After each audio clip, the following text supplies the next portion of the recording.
All right, y'all. So I got the sausage and the bacon in the same pot because I need that grease to release. That's what we doing, releasing the grease. No man do his sausages too. So you see, I got my grease from the sausage and the bacon. We need that this southern fried cabbage.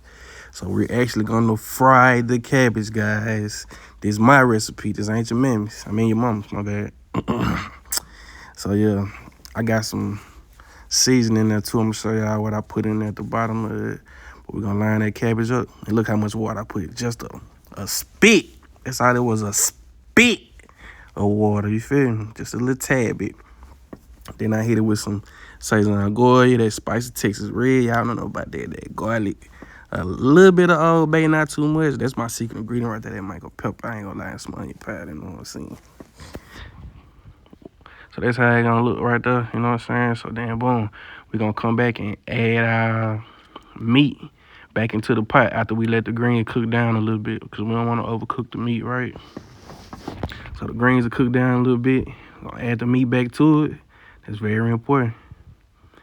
And then boom, start playing with me. Yes, sir. Look good, don't it? Now we're gonna get that cornbread. It's some jiffy mix, I ain't gonna lie. I just put a little honey, a little cinnamon in there, you know what I'm saying? A little razzle dazzle. Pop that bad boy in a little microwave oven, because, you know, I wanted some muffins. And, you know, it's jiffy, so it's gonna do its thing. Bow! Stop playing. Look at the motherfucking muffins. Ready. You hear me? Okay. And then, you gotta get your protein. We got catfish. Look at them fillets. Them fillets glistening. I be seasoning that food, man. You know, I'm from Mississippi, straight up. Like, that's what we do. And then, hey, let's eat, baby. Stop playing. Look at that. Cabbage. Ooh. Bread. Ooh. Fillets. Ooh. If you need me to cook for you, you can hit me up at 1-800. Ain't gonna happen because my girl ain't going for none of that. On me.